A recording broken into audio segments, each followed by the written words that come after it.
Hejka, jesteśmy już w Bibimoto i przy okazji mam tutaj Michała, który jest jakby sprawcą całego zamieszania, czyli osobą, która jest odpowiedzialna w strukturach Bibimoto za współpracę z EV Repair. I porozmawiamy z Michałem na temat tego, czym oni tutaj dysponują, jaka jest historia, bo to jest chyba najważniejszy element tej całej układanki, a dodatkowo jak zamierzają obsługiwać samochody elektryczne i co dodatkowo chcą zrobić dla samochodów elektrycznych w swoim regionie. Cześć Michał, jeszcze raz. Cześć Bartku. Cześć. Słuchaj, przede wszystkim chciałem Cię zapytać o historię, bo to historia Waszej firmy jest de facto najważniejszym komponentem tego podłoża, które spowodowało, że tak bardzo zainteresowała mnie Wasza firma.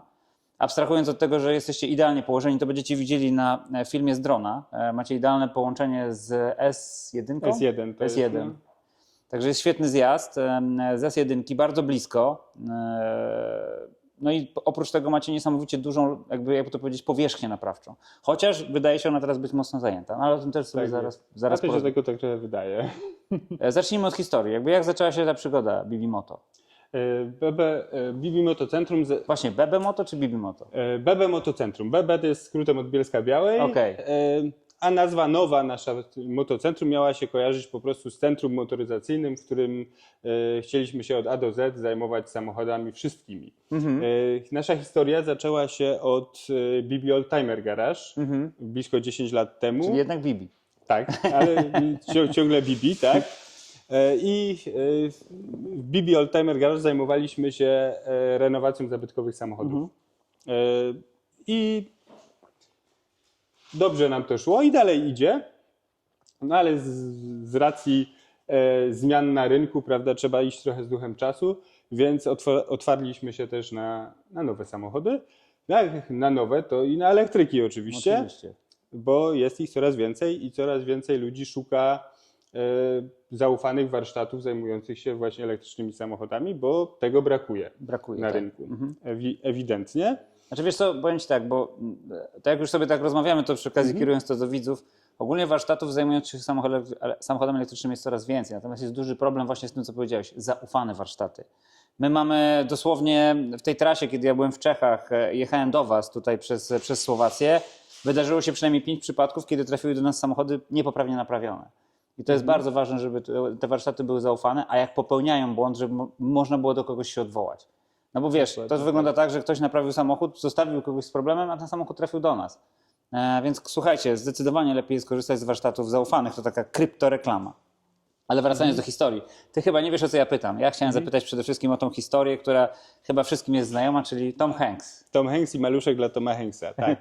To był chyba drugi, trzeci rok naszej działalności, jak usłyszeliśmy, że taka nasza lokalna celebrytka, pani Monika Jaskulska, zauważyła w sieci zdjęcie, gdzie Tom Hanks zrobił sobie na planie jakiegoś filmu, nie wiem, czy to nie był Most Szpiegów, zdjęcie w Budapeszcie, zdaje się, z maluszkiem, które wrzucił na Twittera i wtedy jeszcze Twittera i podpisał je "Ja i mój nowy samochód". Jakoś tak to było. Po czym zrobiła się jakby z tego duża afera, no bo ludzie potraktowali to trochę jako żart, a pani Monika stwierdziła, że nikt nie będzie sobie żartował z naszej dumy narodowej, jakim był maluszek, więc stwierdziła, że ona mu takiego, skoro on sobie żartuje, że takiego ma, to że mu takiego wręczy. No i tak się zaczęła cała historia. Ja jakby było na tyle głośno o tym, że usłyszałem o tym i zaproponowałem szefowi, żebyśmy może tak trochę wstyd takiego zwykłego maluszka Tomowi Hanksowi podarować. No więc zaproponowałem, że może byśmy w ramach prawda, marketingu, działań marketingowych wyremontowali mu tego malucha, żeby było wiadomo, że żeby chociaż trochę pojeździł. Tak, żeby jeszcze trochę właśnie pojeździł, żeby nie było wstydu, prawda? No i w zasadzie wszystko się tak zaczęło układać, że zaczęliśmy szukać tego malucha, to musiał być specyficzny rocznik, bo chcieliśmy, żeby był wyprodukowany w Bielsku, ze względu na to, żeby a z drugiej strony czyli musiał być... bez włoskich, czyli nie z tej takiej wersji jeszcze, gdzie przyjeżdżały komponenty z Włoch. Tak, to musiał... Czyli wąskie śruby na kołach i tak dalej. Tak, no i generalnie doszliśmy do tego, że musi być to rocznik od 74 do 76, jakoś tak. Oj, chyba to wtedy byście wbili się na włoszczyznę. Sorry, że tak... W każdym razie na pewno ten egzemplarz był 76. Robiony w Bielsku na pewno był, składany. I chodziło o to, że musi to być jeden z tych roczników, bo innego byśmy w Stanach nie zarejestrowali jako zabytek. Okej, teraz rozumiem. Jakby to było, trzeba było spełnić tam kilka warunków, więc ten 76 się napatoczył zdaje się, w Suwałkach. Okej. I kupiliśmy tego maluszka, zdaje się pan Rafał Sonik go zasponsorował zakup tego maluszka. Został tu przywieziony, no i zaczęliśmy remontować go od podstaw. Oczywiście rozebraliśmy go na czynniki pierwsze, blacharka, lakier. Wykonaniem wnętrza zajęła się taka słynna, tutaj teraz dosyć, no wtedy też słynna, ale taka bardzo prestiżowa firma Carlex Design zajęła się z wykonaniem całego wnętrza tego samochodu. Ale teraz pytanie, bo ja tej sytuacji nie pamiętam. To wnętrze było zrobione jakoś tak tip-top, czy to było oryginalne wnętrze? Nie, było customowo zrobione, był na przykład wszystkie guziki albo te dźwignie do zamykania zamków były zrobione z guzików maszyn do pisania. Okej. Dlaczego? Dlatego, że Tom Hanks kolekcjonuje maszyny do pisania, dlatego to był taki ukłon w jego stronę, żeby to auto trochę nawiązywało. Ale fotele takie... na przykład, bo ja powiem tak, ja tą pamiętam historię tylko jakby ona była dosyć słynna w internecie, ale nie wchodziłem w detal. Pytanie, czy te fotele przednie to były ciągle te łamikarki? Tak, dokładnie. Kształt był dokładnie zachowany, oryginalny, jakby wypełnienia poduszki i tak dalej, tylko poszycia skórzane, które wykonał Carlex, były tam zrobione No bo ze oryginalna skóry. skóra to wiecie jaka to była. Wiadomo, to z plastikowej krowy. Tak. Więc Carlex zrobił z naturalnej skóry, plus tam alkantarę gdzieś przemycił jeszcze, tak samo podsufitka była zrobiona z alkantary. Klamki na przykład i klakson i korbki do szyb były posrebrzane prawdziwym srebrem. Takie detale, prawda, żeby to wyglądało. Silnik... Właśnie, silnik oryginał? Silnik oryginalny został wyremontowany w tym miejscu, czyli wtedy to było centrum serwisowe Fiata. Okej. Więc oni zadeklarowali, że oni chętnie ten silnik wyremontują, więc oddaliśmy im, że tak powiem, nie protestowaliśmy. Macie na pewno w tym duże doświadczenie, więc pozwoliliśmy Fiatu wyremontować ten silnik. Co prawda tam troszkę potem po nich poprawiliśmy kilka detali, ale wizualnych, bo chcieliśmy, żeby to wyglądało lepiej niż fabryka, bo wiadomo, że fabryka w tamtych latach wyglądała bardzo średnio. Miałem malucha, to dużo mogę na ten temat powiedzieć, ale z drugiej strony chwała wam za to. Jak wiesz, pewnie znacie moje zdanie na temat małego Fiata. Ogólnie uważam, że jakby działanie na włoskiej licencji nie jest powodem do dumy, wprost. Dokładnie. Natomiast z drugiej strony trzeba pamiętać o swoich korzeniach i gdzieś ta cała wiedza techniczna i umiejętności, które między innymi w waszej miejscowości są i ciągle gdzieś sobie tutaj cyrkulują, no to one nie wzięły się znikąd. Jednak mimo wszystko to, co się działo wokół, mimo licencji Fiata, zostawiło po sobie jakiś ślad i wy te umiejętności gdzieś tam pielęgnujecie. Wiem, że przechodząc jakby do tematów takich bieżących, też dosyć mocno korzystacie z tego dziedzictwa, naprawiając samochody jednak włoskie chyba głównie. Tak. Mamy dużo klientów z racji tej lokalizacji, która była właśnie centrum sprzedażowym i serwisowym Fiata. Bardzo dużo klientów, widząc, że to miejsce znowu ożyło, myśli, że to jest znowu Fiat, więc przyjeżdża tu w poszukiwaniu, że tak powiem, pomocy z Fiatami. Więc... Ale to jest nie z Fiatem Panda, mam nadzieję. Z pandami też, z puntami, z pandami, z Tipo i przeróżnistymi innymi, ale zatrudniliśmy też część ekipy, która tu pracowała, korzystając z ich doświadczenia. Naprawiamy takie rzeczy, których nikt za bardzo się nie chce podejmować, typu te śmieszne skrzynie automatyczne w cudzysłowie, ponieważ to jest tak naprawdę manualna skrzynia z robotem, który nim steruje, nikt tego nie chce naprawiać. Nasza ekipa ma też z tym doświadczenie, więc robi takie rzeczy. Ale widziałem też bardzo dużo unikalnych włoskich pojazdów, które gdzieś tam powiedzmy wywodzą się nazwijmy to z drzewa genealogicznego Fiata, a wy je ratujecie i tu mówimy o samochodach bardzo takich powiedzmy małoseryjnych. Bardzo niszowych, tak. Oczywiście jeszcze jako właśnie to nasze skrzydło BB Oldtimer Garage, które dalej tu funkcjonuje, zajmuje się bardzo niszowymi samochodami, jak na przykład mamy kilka projektów że tak powiem, na stan obecny typu Fiat Ghia 1500 GT, których powstało zaledwie 160 sztuk, czy Intermechanika Italia Spider, które powstały w bliżej nieokreślonej ilości, ale też na pewno... W bliżej nieokreślonym celu. I w bliżej nieokreślonym celu może też, gdzie też na pewno poniżej 500 sztuk powstało, robimy też kilka z nich. Tam znowuż karoseria była robiona przez Włochów, a potem płynęły statkami do Stanów i tam były uzbrajane, więc jakby są amerykańska mechanika we włoskiej budzie. Więc też bardzo ciekawy Może samochód. być coś gorszego. No, jakby się uprzeć, pewnie by się coś znalazło jeszcze gorszego, ale bardzo ciekawy samochód naprawdę z charakterem no i tak naprawdę myślę, że w Polsce nigdzie indziej niż u nas takich samochodów się nie da zobaczyć.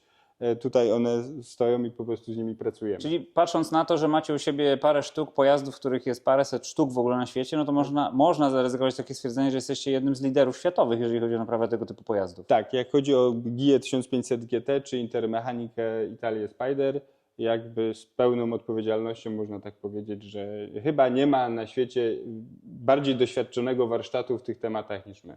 To super. Powiem Ci, że to mi też przypomina o takiej firmie Gruber Motor ze Stanów Zjednoczonych, która z kolei wyspecjalizowała się w Tesli Roadster. I od samego początku panowie mieli bardzo taką jakby ukierunkowaną strategię na utrzymywanie Tesli Roadster w ruchu. No i oni są w tej chwili światowym specjalistą w dziedzinie właśnie napraw elektroniki, w zakresie napraw baterii do tych samochodów i oni sobie właśnie wyrobili taką pozycję, także to jest świetna sprawa i jakby wytrzymałość w kierunku strategicznym jest bardzo ważna. Także wielkie gratulacje, a z drugiej strony cieszę się, że chcecie zająć się też samochodami elektrycznymi.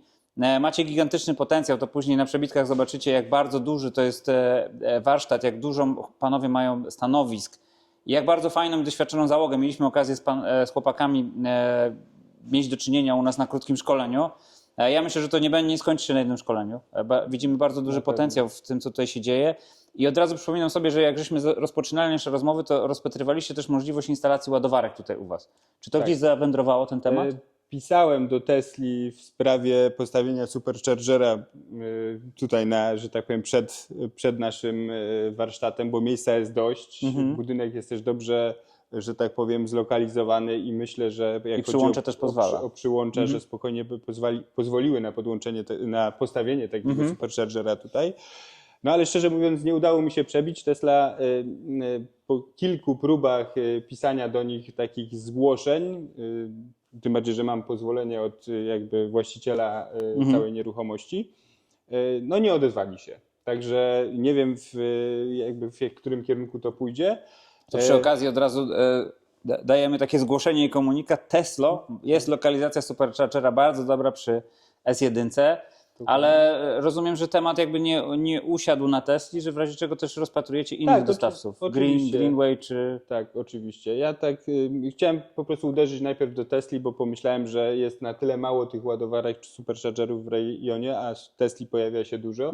Tym bardziej, że zdaje się, że Tesla otwarła swoją sieć supercharger też na inne marki, więc to też na pewno jakby zwiększa tą użyteczność takiego superchargera, nawet jakby ilość samych Tesli w regionie nie była wystarczająca, żeby się to opłacało na przykład. Także myślę, że Tesla to byłaby super lokalizacja na takiego superchargera. Na pewno wasze miejsce ze względu na to, że macie bardzo duży parking, macie świetny dojazd z drogi szybkiego ruchu. Myślę, że tak naprawdę, jeżeli nie Tesla, to ktokolwiek inny powinien wykorzystać tą szansę i tutaj coś postawić. Szczególnie, że będzie tutaj też miejsce do naprawienia tych samochodów, a może w ogóle jakieś większe centrum kompetencyjne z czasem powstanie, bo wiem, że też jesteście powiązani z Intercarsem, od niedawna otworzyliście Q-Service, co nam zupełnie nie przeszkadza, bo jakby my współpracujemy bardzo mocno z Intercarsem i my tworzymy sieć kompetencyjną, natomiast Intercars jest siecią jakby, która dostarcza ma pewnie też jakiś dostęp do flot i tego typu rozwiązań, to też zwiększy wam wolumen, aczkolwiek pewnie będziecie musieli znowu się tymi nieszczęsnymi Fiatami Tipo i Skodami zajmować. Niestety, albo istety. Fiat Tipo to jest tylko oczywiście taka satyra, bo chodzi ogólnie o po prostu dosyć szeroką gamę samochodów, jakby to powiedzieć, użytkowych. Tak, popularnych, flotowych. Tak, flotowych samochodów, co nie zawsze jest białych najczęściej. Nie jest fajną pracą, ale powiedzmy, że z czegoś trzeba żyć. Tak, dokładnie. Gdzieś to trzeba ilości robić. Dobrze, to co? Może teraz troszeczkę o przyszłości. No bo macie dwóch pracowników przeszkolonych już powiedzmy w zakresie obsługi samochodów elektrycznych. Myślę, że z czasem pojawią się też u was pierwsi klienci. Zresztą przy okazji zachęcamy, żebyście podjechali. No i trochę na temat waszego potencjału, no bo jest jedna ważna rzecz, której nie należy przeoczyć, jeżeli chodzi o samochody elektryczne. Wy tutaj dysponujecie też szybką wymianą opon. Tak. To jest coś, co nie wszystkie nasze warsztaty mają i myślę, że użytkownicy samochodów elektrycznych bardzo to doceniają, bo w samochodach elektrycznych opona ma dwukrotnie krótszą żywotność. Szczególnie w ośkach, w cudzysłowie ośkach, czyli w samochodach, które mają napęd na jedną oś, po prostu na jednej osi opony się zużywają szybciej. Te samochody po prostu mają taki moment, taki ciężar, a dodatkowo tak się im rozjeżdża zbieżność, że te opony szybko się zużywają. Pytanie, czy macie tutaj też maszyny do ustawiania zbieżności? Tego jeszcze nie mamy, ale w najbliższym czasie będziemy mieli. Na razie posiłkujemy się pobliskim warsztatem, który pomaga nam po prostu. Podjeżdżamy tam ustawić zbieżność przy jakichś naprawach związanych z zawieszeniem, gdzie po czym po prostu wymagane jest to ustawienie, ale w najbliższym czasie będziemy mieć, no bo to jest rzecz, bez której będzie ciężko sobie po prostu poradzić. Po prostu nie nadążymy. Rozumiem, że w starszych samochodach ręcznie ustawiacie jakoś na kąty.